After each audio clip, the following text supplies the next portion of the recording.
Ahoj, já jsem Simča. Ahoj, já jsem Honza. A my jsme se rozhodli odjet pracovat na Nový Zéland, kde jsem to úplně posrala. A proto jedeme domů. Tak ještě jednou.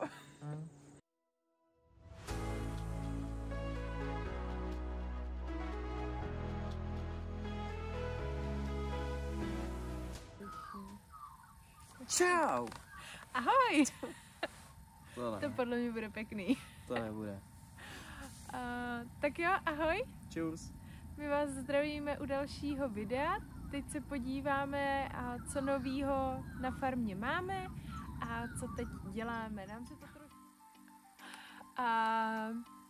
Nám tak týden, 2 týdny před začátkem telat, tak jsme dostali za úkol nachystat tu stodolu, kde ty telata budou. Což znamená rozvést piliny. Štěpky. Pilinama Jsou to obří piliny. 12 tun zhruba Obřích pilin. štěpky. Chtěli jsme, a vlastně jako ideálně by bylo zavést to tam všechno traktorem, ale traktor by se tam nevytočil, takže jsme museli většinou dělat hráběma. Růčo. Všechno růčo. Takže hráběma a nejlepší věc, kdyby náhodou jste to někdo dělal, tak nejlepší věc nahrabat si to všechno do kyblíku a kyblíkama si to roznášet. Ulehčilo nám to a zrychlilo nám to práci. Ano. Můj nápad. Ano, gratuluju. Takže toto vlastně všechno obnášelo to a ten začátek. Museli se brány nachystat, protože to bylo vlastně úplně vyprázdněný, takže brány se tam museli, každá ta brána do toho vlastně jako nesedí. A náš manažer to chtěl ideálně všechno jako zhodit a postavit znovu, ale to by se úplně z časového hlediska nestíhalo. Takže třeba až někdo, kdo tady bude po nás, tak bude mít tady s tímhle méně práce.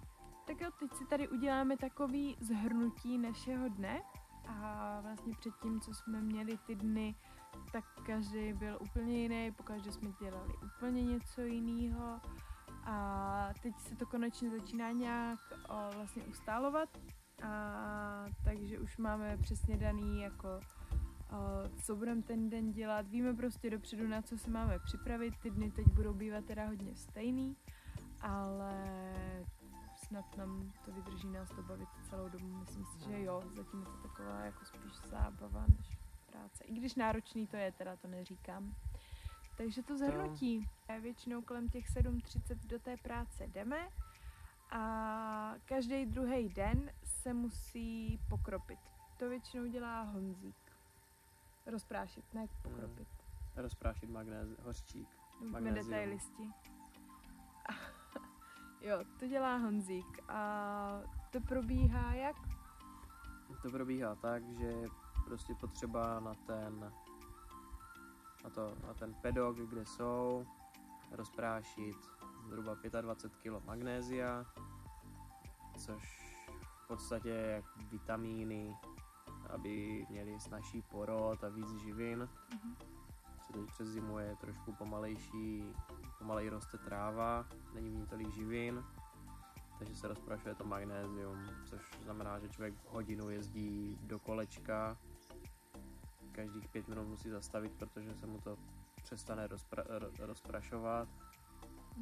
No a to je v podstatě všecko. Člověk jezdí jako magnéziovým oblakem a půlku toho vlastně nadýchá zpátky do plic. Takže... Mezi tím, co Honzík rozprašuje, tak nebo vlastně než jde ještě rozprašovat, tak co děláme, tak ohříváme mlíko, aby bylo teplý, mělo by mít zhruba naši teplotu nějakých 37 stupňů. A takže musíme vždycky ohřát to mlíko a Honzík mě ho pomáhá naložit ještě na buginu a zavést k telatům, protože toho mlíka je čím dál tím víc, takže víc tahání a tady toho všeho. Každý tele by mělo vlastně ten den vypít 2x 3 litry mlíka. Takže Honzík mi to vždycky pomůže, ten začátek. a potom už ty telata krmím sama. To raní vlastně raní, jsem chtěla říct dojení. Ranní krmení je vlastně jednodušší než to odpolední. Není to úplně jako jednoduchý, ale je to lepší v tom, že nemáme vlastně ty malinký, ty jako z toho předešlýho dne nebo z toho vlastně večera a že máme ty vlastně jenom ty, co už pili. Takže většina už ví, jak na to a nemusíme se s každým teletem tahat k tomu pítku a tlačit ho tam, protože a to tele nechápe, že se má jít napít. První den většinou, druhý jsem tam, ale třetí den, tak to už podle mě chodí hezky. Jo, takže my, co máme to největší vlastně stádo tak vytvořený, tam jich teď je 14, myslím.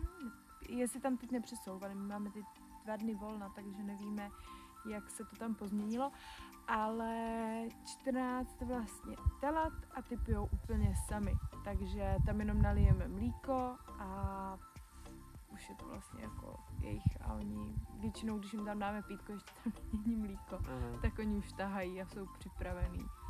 A pak ten druhej, co máme, a vlastně to druhý stádo, tam máme teď, myslím, aktuálně 5 telat. My jsme naposled přesouvali tam jenom jedno. Naposled tam bylo 5, ale teď tam bude víc, no. Teď už tam asi posouvali další, no. Yep. A tam ty už to zvládají, ty už jsou taky jako v pohodě, ale kolikrát potřebujou jít a dotlačit jako k tomu, takže nejsou úplně ještě 100% takový jako samostatní. A pak to poslední stádo a tam navážíme vždycky ty nový telata, který sbíráme. Takže to je úplně to nejtěžší, protože nikdy z toho nepili, nebo pili z toho jenom jednou, kolikrát nám ten první den nechcou ani pít a vlastně naším úkolem je vždycky to tele zvednout. Nejhorší, když se nechce postavit ani na ty nohy.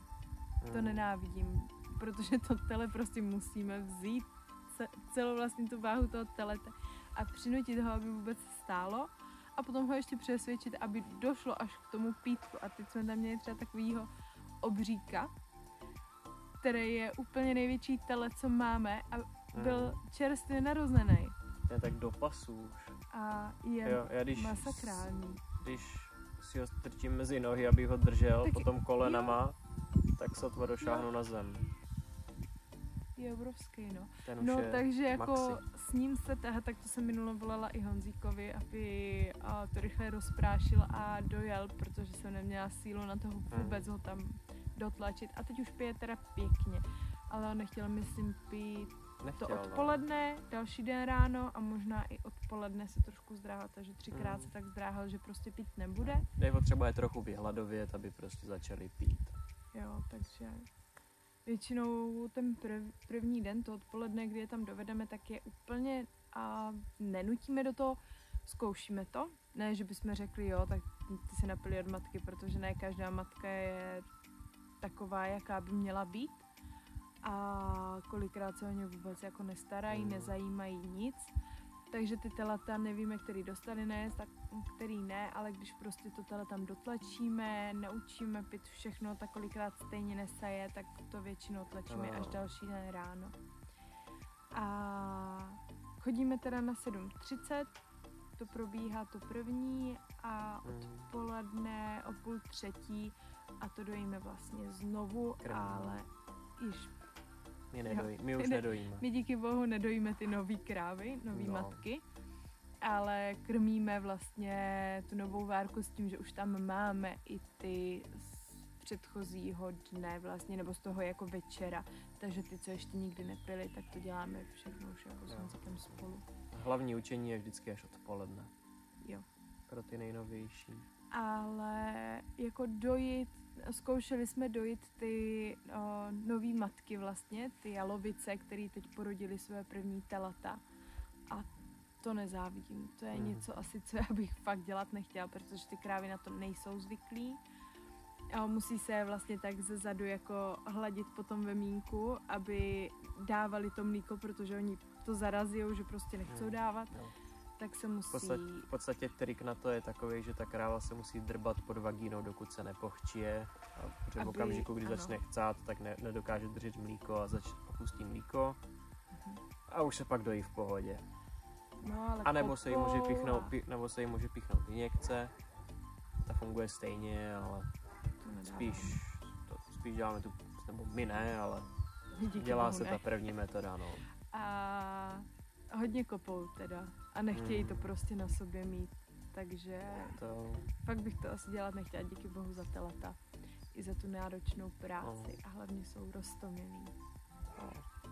Zvlášť tady máme jedno speciální telátko.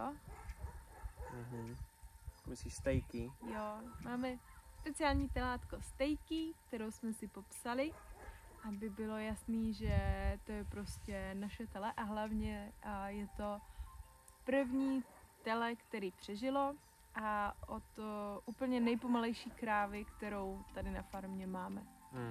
Takže takový paradox. Od krávy, která je vždycky všude poslední.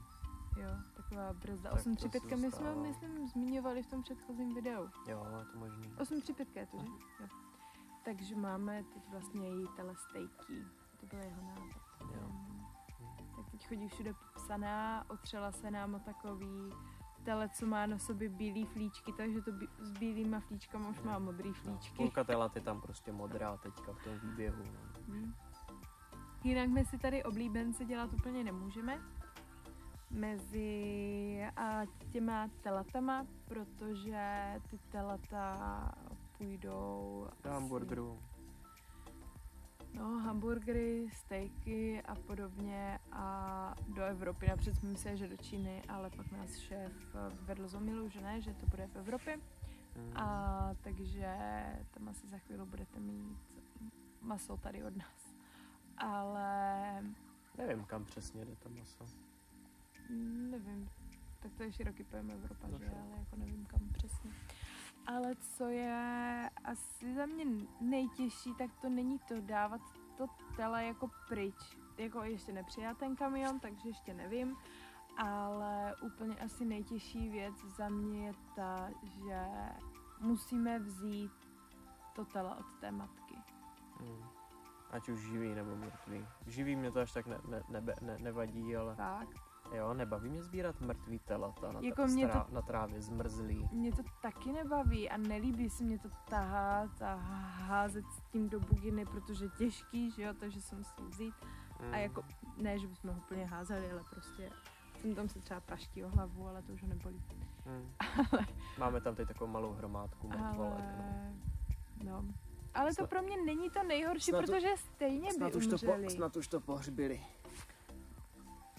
Nevím. Ale nejhorší fakt vzít, podle mě je Ježiši, co to je za větu? To nevím. Nejhorší je vzít první tele, nebo prostě to tele od té matky. To je asi za mě takový jako... Většinou se ta matka ani nezajímá. Ale kolikrát se zajímá, běží za náma, anebo ta tetička 411. Tak ta je úplně šílená. Nevím, zatím za náma běželi tak 4 krávy z 25, takže... Ale jako běželi. Ale nezajímají se. Za mnou běžela, v půlce se otočila, že už to přestalo bavit a jela a šla za ostatníma. No tak asi víš, že to nemá cenu, že jo? No, neví. Třeba jsi to řekli. Takže tohle mě jako netrápí úplně. Ne, já radši budu sbírat ty mrtvý telata, a než abych sbírala ty živý od těch matek. To bude pozitivní video, jak svině. Jo, mě tady na farmě vlastně, co mě jako baví, tak mě baví sbírat mrtvý telata. Protože ty matky už to nesere. Tele je mrtvý, matku to nezajímá, tak já ho prostě chytnu, prásknu s tím do buginy, pak ho vysypu na hromadu k dalším mrtvým a to je moje náplň oblíbená tady pracovní. No, a ne? Jsi tyrán. Však už jsou mrtví.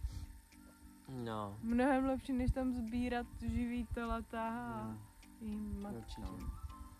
No a další ještě úkol je, že se musí oddělit vlastně ty krávy, co porodily, od těch, co ještě neporodily, aby se mohli začít dojit. Což je taky oříšek, protože člověk má, dobře, už je tam třeba 130 kráv Mezitím musí hlídat 6, 5, 6, jak kdy čísel, aby je oddělil. No. Taky. Někdy je to jednoduchý, někdy ne. Mělo by to fungovat automaticky, ta brána, co tam je. Ale Že by měl nefunguje. automaticky třídit, ale není tak rychlá, aby to zvládala. Takže nám vlastně, my máme tady 2 nový indy teď, takže jeden ind nám připíná vlastně bránu, aby se rozdělili, protože oni jdou tím průchodem a ty krávy jdou vlastně všechny rovně a ta brána se dá vlastně posunout, že jde prostě do takový jiný ohrady, nebo já nevím, jak to mám prostě jinak nazvat. Dejného políčka. No a to nám určuje vlastně ta brána, kam ta kráva půjde. A když jsou ty krávy moc rychlý, tak je kolikrát problém tu bránu vlastně jako přepnout. Takže musí vlastně si hlídat hlavně tady tuto věc. Honzík potom hlídá, jaký čísla tam jdou a já ty krávy naháním, takže já jsem asi na tom nejlíp. To máš bez práce. A jinak naše velká novinka. Původní plány byly, že si tady odpracujeme vlastně celou zimu a že tady budeme zhruba do půlky září půlka, konec září nějak tak. A teď vlastně šéf se za náma asi před měsícem, už to může být, tak se za náma stavili, jestli náhodou si tady ten pobyt nechceme prodloužit, že stejně to počasí tady prý nebude ještě až tak do listopadu úplně ideální. Že je víceméně happy s naší prací, že jo. Jo, takže my tady budeme až do půlky listopadu, do 17. listopadu a si tady protáhneme náš pobyt, což pro nás potom znamená aspoň víc peněz na cestování, takže... Snad. Kromě telat vlastně ještě tady budeme na potom oplodňování. Na mating. Takže tak, práce by byla. Takový nečekaný plán je naše, takže vlastně... Jo, my jsme strašně dobří v tom plánování a vlastně cokoliv si řekneme, tak se stane přesně tak, jak si plánujeme, takže... Takže tak. Tak třeba si někdy dostaneme i na ten Jižní ostrov. Třeba jo. Takže čau. Tak jo. Lajkujte, sdílejte a odebírejte. Jo, budeme rádi. Jo, a budeme se snažit vydávat častěji. Ano, i kdyby se vám náhodou nelíbilo video, tak klidně nám dejte i nějaký záporný komentář nebo kladnej a konstruktivní kritika je vždycky vítaná. Ano, budeme rádi za jakýkoliv i tipy třeba, co se vám na našich videích líbí, nelíbí. A co vás zajímá, pokud chcete něco. Tak jo, budeme se těšit potom u dalšího videa. Doufám, že bude dřív, teď toho úplně nebylo co točit, takže uvidíme se. Čau.